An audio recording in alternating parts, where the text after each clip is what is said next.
Mr. YouTube channel. Let's get into it, man. We're gonna get into the New York Mets of 1986. See with chapter 6 from this book, One Year Dynasty Inside the Rise and Fall of the 1986 Mets. Baseball's impossible one and done champions. 40th anniversary, man. 40 years of that team, that great team, that iconic team. That's what this book is about. This book was written actually 10 years ago. But it's still relevant because that team, the New York Mets, was an iconic team. You know, they were brash, they were cocky, they fought, they got into fights. But they had a lot of personalities and great players on that team that should have won more than just the one championship. That's why this book was written, rightly so. That's why it's called One Year Dynasty Inside the Rise and Fall of the 1986 Mets. Baseball's impossible one and done champions. So we're gonna get into Top Gun. Well, that was a movie that came out in '86 with Tom Cruise. Let's get into it, man. Top Gun, May 1986. 1 month in, the Mets were backing up the bragging. They ended April with an 11-game winning streak, matching the longest streak in team history. Their 5-game lead after 16 contests equaled the leads of the other 3 division leaders put together. The 13-3 mark exceeded the highest win percentage in any month in franchise history.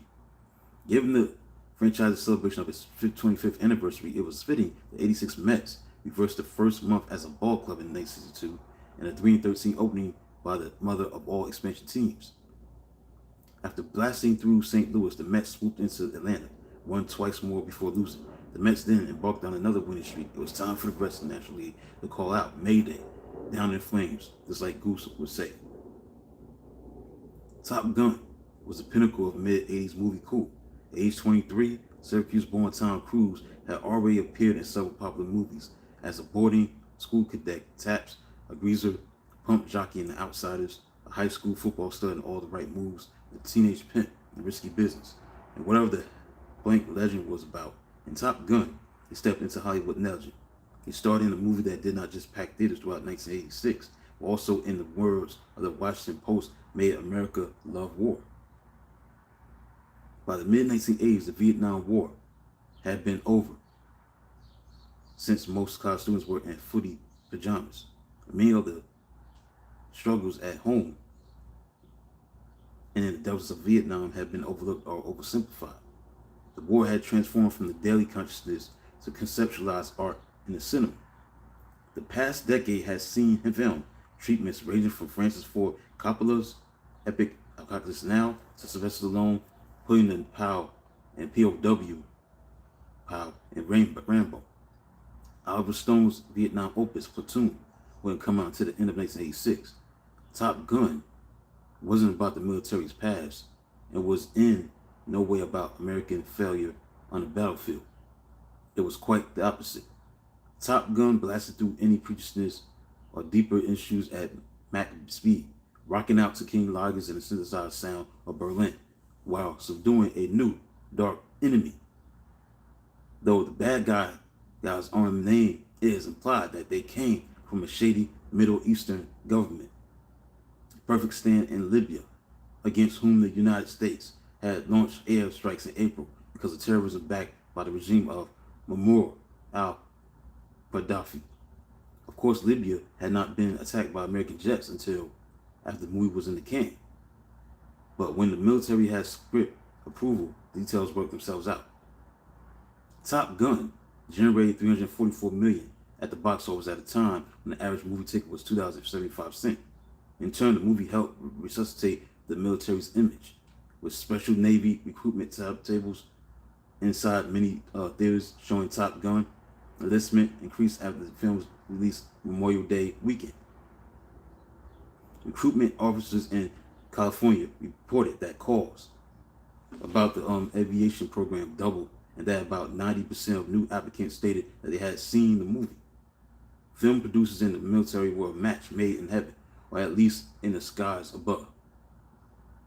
The Navy let the producers loose at the real Top Gun school in San Diego, allowing use of a small fleet of 37 million F-14 jets, charging only gas money, which still ran about $7,600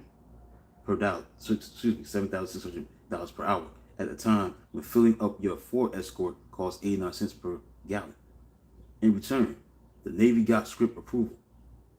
The Navy redline scenes it did not think made the military look its best, like the death of Goose, played by Anthony Edwards, originally scripted to be killed in a mid-air collision. The Time magazine, which called Top Gun a 110-minute commercial for the Navy, reported that the Navy changed the fighter's pilot's death to ejector seat failure. But Tom Cruise's character in Living by the world's hottest astrophysicist, Kelly McGillis, who played the character, takes down the nameless bad guys in their like MIGs. A New York Times story in May of 1986 noted that at movie theaters across the country, its bellicose climax is drawing explosive cheers from youthful audiences stirred by its Rambo-esque triumph over the forces of communism. A Top Gun did just make war fun again. It was a trendsetter. A 2011 Washington Post piece stated that after Top Gun, Hollywood repeatedly came calling with a hat out, asking for the military's help, often in return for script approval. The top grossing movie of 1986 was a template for a new military entertainment complex. Remember, Tom Skerritt as Viper, the commander and long 1980s power mustache in the movie, tells Maverick during a requisite dressing down, there are no points for second place dismissed. That's where the Mets left everyone else in second place. While they zoomed by at Mac 2, April 18th to May 10th, the Mets won 18 of 19 games, sweeping the Phillies, sweeping the Pirates, Cardinals, Reds, Astros, plus 2 or 3 against the Braves. Over that span, the Mets hit 39 doubles, smacked 21 home runs, overdrew like 72 walks, scored 105 runs, 3 or more runs per game than their pitchers allowed. Mets pitchers, meanwhile, struck out 130, walked 57, tossed 4 complete games. As the Mets took the field on May 11th, the moms in the crowd, who a couple of days earlier would have scoffed at the notion of spending their day at a ballpark, now clutched their giveaway Mother's Day tote bags, pointed at Gary Carter's curly locks. Have you seen his Ivory commercial? I wonder how Dwight Gooden could lose. But his long mistake was allowing a rare 3-run single to Pete Rose. Charlie Hustle's hit wasn't rare. He did have more hits than anyone else in history, but he was batting 125 entering the game as Cincinnati's 40-year-old manager with the Reds owning baseball's worst record. Having dropped 15 of 16, trying to avoid being swept by the Mets for the second straight weekend, Rose brought in his young Brooklyn-born closer to start the inning, John Franco, who like Rose would play until he was 45, but ending New York's latest winning streak at 7, fanning 2 home run champions, future home run champs, and Howard Johnson and Kevin Mitchell, as well as 2-time home run champ George Foster, 2 men on to collect his first career save at Shea Stadium. Sure, Mom was disappointed with the Mets losing on Mother's Day, and with the fact that poor Gary Carter got bowled over by that nasty Eddie Milner, it was hard to believe that Dwight Gooden became the first of the Mets killer quartet of starters to lose a game in 1986. But everyone else could bask in the team's achievement through its first 24 games. At 20-4, the Mets had sprinted to the fastest start in franchise history. The best record and biggest lead in baseball, the Mets not only managed the best start in the National League since 1977 Dodgers, but they also equaled the start by the 1984 Detroit Tigers, whose historic pace of 35-5 is still the best mark to beat at a quarter of a pole. The 86 Mets were might say dominant. Teams are already laid by the wayside. 4 National League East clubs were at least 9 games back, including the Cardinals. The Expos were playing 600 ball to the Mets 710 winning percentage. Though Montreal had the good fortune to not yet play the Mets, but in the history of the National League, which turned 110 years old in 1986, the last team to have a 700 winning percentage was the 1909 Pirates of Honest Wagner fame.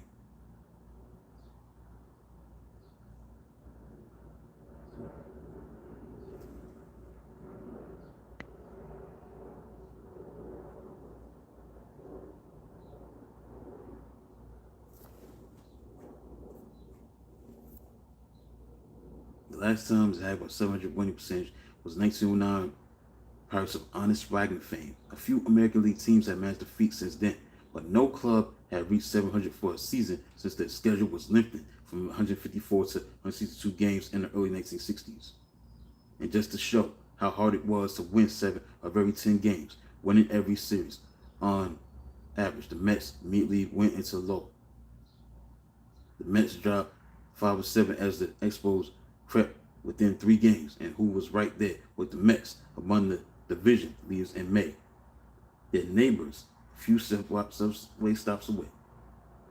Upon exiting the 161st Street subway platform, riders expected to see reminders of baseball greatness in the city. It was, after all, where you got off for Yankee Stadium. A subway stop is a great place to advertise, especially in the time before heads were borrowed in a downward slant at handheld devices, ears, cocoon, and headphones, though the Sony portable audio cassette player had made enough of the mark that Walkman into the Oxford English Dictionary in 1986. At the time, the only phone available to most people on the go was a payphone, check your pager, and the only reading material was a newspaper, magazine, or a book scrunched into a pocket or hidden in a purse or bag. So advertisement at places where waiting was the rule could get a lot of attention. Riders at the Yankee Stadium stop were expected to be met by future Hall of Famers Rickey Henderson, Dave Winfield, or reigning MVP Don Mattingly. Instead, Yankees fans embarking on the subway in the Bronx were met by Mets. What they glimpsed was the joy in Queens and poster form. Gary Carter and Dwight Gooden about to high-five after yet another Mets victory. Beneath was the now familiar refrain, baseball like it ought to be. The creation of veteran admin Jerry Della Femina. His campaign of the Magic is back for the Mets in 1980 had brought chuckles from superior Yankee fans who were used to everything going their way and not needing to rely on magic or marketing. Della Femina drew $5,000 fine for insinuating that the Met Bronx wasn't safe for fans to venture to. 6 years later, Della Femina was pressing a knife to the throat. The subway is the best place to reach baseball fans. Some nights it's the best place to reach disappointed baseball fans. That 161st Street stop is where there are going to be a lot of people wondering, why did we go? I'd rather watch Dwight Gooden losing than a Yankee pitcher winning. Like the team he represented, Della Femina, swung for the fences and wasn't afraid to miss. The Advertiser Personality's best-selling book in the 1970s was entitled Those Wonderful Folks Who Brought You Pearl Harbor. Della Femina's book is credited as a key source of inspiration as an award-winning television show Mad Men. Della Femina was quick to jab and frame the arguments that some instances seemed futile, while they could counter it by putting a photograph of George Steinbrenner near Shea Stadium. They could say baseball like it used to be. Check, please. The subway stop where Yankees fans gathered on game days was half as crowded as the platform in Queens that carried Mets fans to and from games. The dollar subway token used by Rice Flushing added up to 1 million, while the Yankees fans brought the city less than half that sum. Going to a study the previous year from the city comptroller, the Mets may not have been historic winners. It was 13 seasons since their last postseason series appearance since 1973, a span never matched in franchise history. But their ascent brought out something in New Yorkers that the repeating wave of pennants can't still. With Dwight Gooden as their ace, the Mets outdrew the Yankees by 500,000 fans in 1985, but still did not proceed to the Mets that unaffiliated masses. There was a grand bandwagon full of fans ready to come down on whichever side crossed the finish line first, with the promises of more wagons to follow. The Yankees were the enemy of 3 different groups of fans over time: the Giants, the Dodgers, and the Mets. Some people would not root for the Yankees under any circumstances, and vice versa, but many people just chose New York against any outside foe. Always a big game time. Stadiums will be filled come October with people who rooted for the New York on the Mets, on the hats, regardless of the color. Yet even when a ballpark is sold out, there are always far more people watching at home or huddling together at their favorite watering hole. The 1980s were the heyday of sports bars. Many patrons longed for their bar to be the one where everybody knew their name, like Cheers at NBC's fictitious Boston bar. You rooted for the Red Sox or you got booted. That might happen in one team time. But in real life, in a shared market like New York, viewing habits were often determined by mob rule and timing. 1986, the Yankees switched from their long-established 8 p.m. home start to 7:30, which most teams, including the Mets, had already switched to. This time change meant that Yankees and Mets games generally started at the same time. Even the hardcore Yankees fan, Martin was loath to put his tips on the line in the face of public opinion that was skewing blue and orange.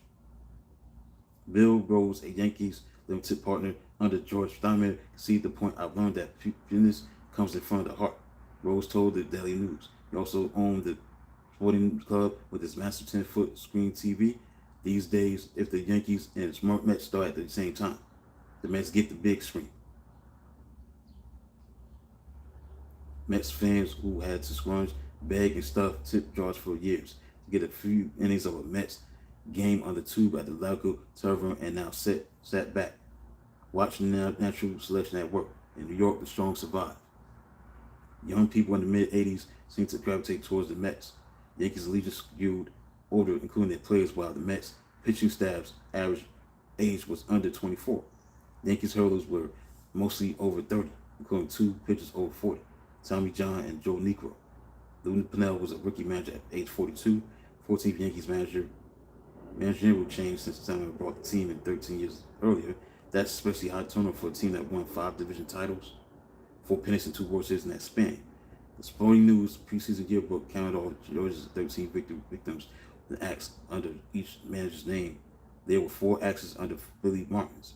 Martin endured 4 firings by Steinbrenner, most recently after the Yankees won 97 times, 1985. That wasn't even a record for most wins by managers summarily dismissed by Steinbrenner. Dick Howser, promoted after Martin was let go for the second time, was fired in 1980 after 103 victories in his own year running the team. Oh, there was always a reason for the firings, like Martin's September of '85 fight with beleaguered Yankees pitcher Ed Whitson, in which the manager's arm was broken. The constant owner, GM, manager bickering seemed excited when the Yankees were winning championships in the late '70s, but the mid-'80s was the strife had worn down. Many casual fans, the kind of fans casual enough to put on a new New York hat, the blue hue and a different style of New York, as Joe McGrath, proprietor of the Fanfare store at the Port Authority, told the Daily News in 1986 he couldn't keep merchandise on the shelves. We get a lot of tourists from Britain, Sweden, and France, and they buy a lot of Yankees stuff because they don't know any better. So New Yorkers is all Mets. The Yankees did provide New York with the second place team early in 1986 season. 6-game winning streak put the Yankees at a high water mark of 3.5 games in front of in the American League East on April 25th, a game ahead of the Mets lead on St. Louis at the time after having the best record in baseball through the first 16 games. The Yankees had 10th best mark in baseball from the point on, spending their last day in first place on May 15th. Into yet another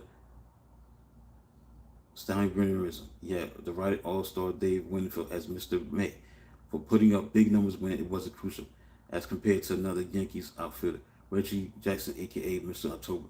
Now Reggie was an angel in the Yankees 5 years removed from their last postseason appearance, were no longer a team to plan October around. The Mets, on the other hand, were sending and hitting a high note, with both clubs using more canned music at their stadium than ever before. Neither was timid about playing a theme from New York, New York. The Frank Sinatra anthem that became the chairman of the board's theme song during the legendary portion of his life. First sung by Liza Minnelli in the 1987 Martin Scorsese film by that name, Sinatra took over New York, New York when he belted out at his 1978 Radio City Music Hall concerts. 2 years later, he released the song for the first time on his triple album, Trilogy Past, Present, Future, New York, New York, which very much being his future showstopper. The concept behind the Fred, Ed, and John Kander piece is that of a singer coming to New York from a small town, trying to make it a big in New York. Sinatra's native Hoboken, New Jersey, a stone throws from Manhattan. It's always the sticks, but the song stirs the imagination of New Yorkers old and new, who have made a name in the city. Both New York teams laid claim to the song. The Yankees held onto its tightest and still play it after home games. But the mid-1980s Mets played it as if often, if not more, especially after walk-off wins, as the players mobbed the hitter that came through in front of the jubilant Shea crowd. As much as any song that played at Shea in 1986, New York, New York, fit the Mets like a custom-made suit. It was brassy, and steeped in the arrogance that they and their city were better than any other place or any else. These little town blues were what the other team would be singing, because wherever they were from, it was not New York, New York. There was no new theme to New York played on the road. New York was placed here by many on site, or more often without having seen. The city was still emerging from a period when infrastructure was old, the city's dirty, grindhouses, one after the other showed X-rated movies around the clock. Times Square, a reputation as America's crime capital, was just something out. Fort Apache, the Bronx, was Jerry Della Femina was the one fine for besmirching the Bronx's image. It was good time to drive a taxi. Since more than 250 felonies were committed each week on the subway system, New York subway lost an estimated $300 million. 300 million riders during the 1980s. In 1984, there were 2,300 crimes committed just in the block of 42nd Street between 7th and 8th Avenues. 20% of them deemed serious felonies, including rape and murder. Times Square was not the best place for families then. Word got around. New York represented all that God-fearing people in small cities, suburbs, and exurbs fear they combined with the multiplied perception of New York as home to many cultures, religions, traditional attitudes. Well, who wouldn't come out and boo the baseball team from there, especially as one arrogant as the Mets? It was a role that the Yankees had been filling in the American League for generations, though. The combination of repeated work salaries and jaw-dropping salaries had widened the gulf between the off-average ball player and the average executive. Never mind Joe Sixpack, who could purchase said six for about $3.50 in 1986, including deposit. It was just as easy for other teams' fans to hate the Mets as it was for New York's to fall for the staggering juggernaut that dominated the first 6 weeks of the season. Through 28 games, the Mets had proved unstoppable both at home at 10-4 and on the road 11-3. Their last road trip had been like Sherman's march to the sea, with Atlanta managing a lone setback in a 10-game trip that included St. Louis and Cincinnati. This time, the Mets were headed where they had too often been bloody, the Astrodome, followed by the dreaded West Coast road trip. Mookie Wilson recalled what the West Coast trips were like in his formative years as a Met in the early 1980s. A West Coast trip was like 14 days. It was 14 days of losing. At least it was warm. If you're going to lose, you might as well lose in California. Though the Mets had put together a 7-3 road trip to California in 1985, you had to go back another decade for the last time they won that many games on the West Coast since 1969. Birth of the San Diego Padres turned the trip to the California trifecta. In August 1975, California swing plus Houston series resulted in an 8-6 mark. Though that was far from pain-free, that trip featured 2 walk-off losses and getting no hit at Kansas State Park by Al Halicki, the 5th and final time in the first quarter century of the Mets baseball that the team was held hitless. The 86 Mets faced a pitcher in Houston who thrown 5 no-hitters by himself. Nolan Ryan by the Mets beat him for the second time in just over a week. Ryan had been outpitched a week earlier by Sid Fernandez at Shea Stadium, with Dal Stroh homing for the first, but not the last time against the Ryan Express. The rematch of the Astrodome, it was reserved Danny Heat for a 2-run homer over Ryan. It was with him Grayson being Ryan's 4,000 strikeout victim, which he couldn't help but see over at every stadium with the video board. I figured he owed him something. David Johnson said of Heap after the game. Heap earned a start the next night in Life Field in Los Angeles as George Foster rode the bench again with the right-handed starter on the mound, this time Orel Hershiser. Foster did not even pitch hit. Rosie Roscoe had not yet allowed an earned run in his first 18 2/3 innings of the season. Finally allowed him one. It was a bunt. Bill Russell's walk-off suicide squeeze in the bottom of the left. Platoon talk seeing Foster's Foster started the next night in LA against a right-hander, Bob Welch, but Foster in a 2-for-24 stunt whiffed 3 times as the Mets stranded 11 and a 6-2 loss. Foster was back in the lineup and back to life on Sunday in front of the national cameras. He crushed a 3-run homer to center field off of lefty Jerry Rose in the first inning, then pulled another down the line his next time up, giving him more home runs than any visiting player at Dodger Stadium. What platoon? Al Michaels News on ABC's Sunday afternoon for baseball. When you hit 2 home runs your first 2 times up, you're regular every day. Michael's assertions aside, Foster did play in 2 of the 3 games in both San Francisco and San Diego. The Mets won both series to eke out a 6-5 road trip. Getting a bases loaded wild pitch in Roscoe's first RBI in 2 years to take the final game of the trip in San Diego in 11 innings.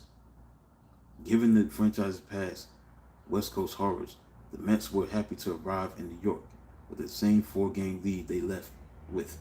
To finish all of our road schedule that we had the first 6 weeks and to be a 12-7-11, now having a home schedule until the All-Star break was a key advantage. Keith Hernandez said in a pregame interview about the Mets having 33 of their next 47 games at Shea Stadium. We got to be real pleased. I think our fans definitely have an effect on our play. Fans at Shea could respond to their tribute by standing and taking a bow, though in the mid-'80s that would simply have started the wave.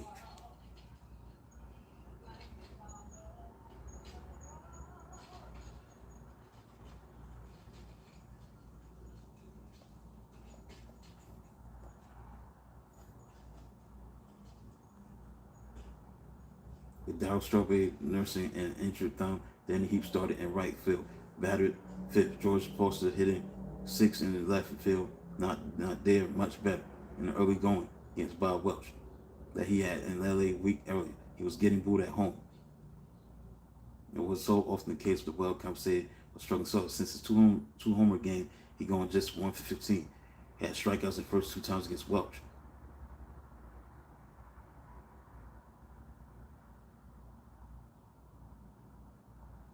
The 4th time in 5 game at bats, but he fanned against the big right-hander. Yet Welch was handcuffing the whole Mets lineup that night, as he often did. He won 6 straight decisions against the Mets. He had a 2-hitter through 5 innings in a 1-1 game, but just like that, it fell apart. 5 straight Mets got hits to take a 3-1 lead to open the 6th. Tommy Lasorda, the longest serving manager in one spot in the major leagues at the time, went old school in for 1986. With the bases loaded and Foster up, Lasorda brought his top reliever into the game. He trailed by 2 runs in the 6th inning. Tom Newdenfer had fanned Foster with the man in the tie game in Welch's last start at Dodger Stadium. This time Foster was ready. He pulled a fastball down the line that cleared the fence and cleared the bases. Jogging George toward the bases at a snail's pace, as if pondering each of his 14 career grand slams, which tied him with Brody, former Mets teammate Dave Kingman, for the most active among sluggers. Sneeders and Sneed, the burly Dodgers really had suffered the accumulation of allowing 9-inning home runs to the Founders in the last 2 games of the previous year's NLCS. Needed for who had never allowed a run in 7 previous postseason appearances as a Dodger, was the GOAT of the series, mindful of that scenario and that some pitchers regard it as an affront when a batter takes such a bow. Channel 9 producers like director Bill Webb kept the camera trained on a Dodgers reliever as the climax built toward the inevitable curtain call. It was only the day after Memorial Day, but it was evident that everyone around the league loved the way that the Mets milked the crowd, answered every encore request, as if fans in other cities didn't cheer like mad. When the home team hit home runs, now it was respected.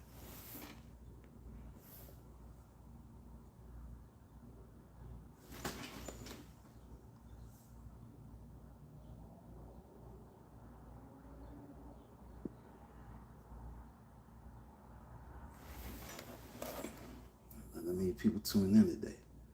Wow.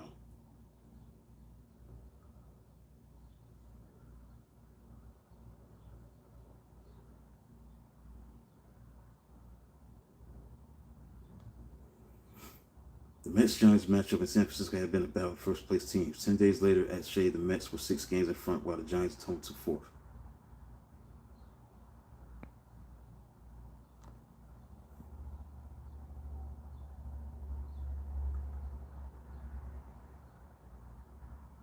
Bullpen duo of Roger McDowell and Jesse Orosco have been excellent so far in '86.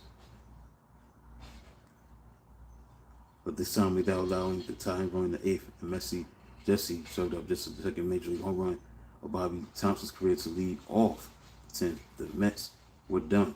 We're not done. Keith Hernandez singled to start the home 10th against lefty Mark Davis with 1 out.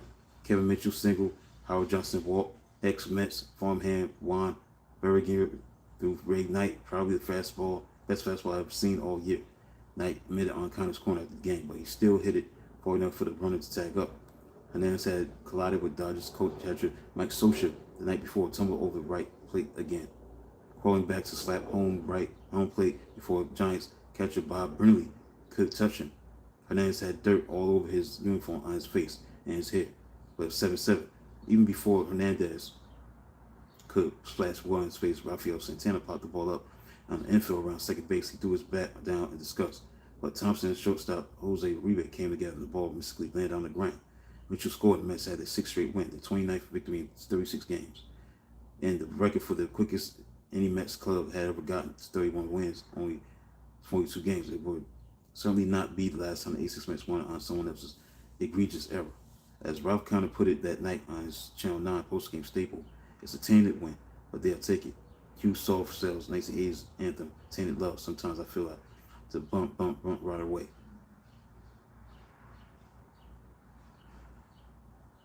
Sometimes I feel like I got a bump right away. Like, so that's it. I'll be in Chapter 7 tomorrow. Not Your Father's Mets, June 1986. Thanks for tuning in. I mean, not that many people tuned in, but hopefully you tune in after I do this, finish this live stream. I'll be back for 1:30, 1976, Cincinnati Reds. Look at that team at the 50th anniversary of that Big Red Machine that won the championship. They beat the Yankees. They swept them. So you see in the thumbnail, Johnny Bench, one of the great catchers, great players of all time, was on the cover. All right, so that's it. Talk to you soon.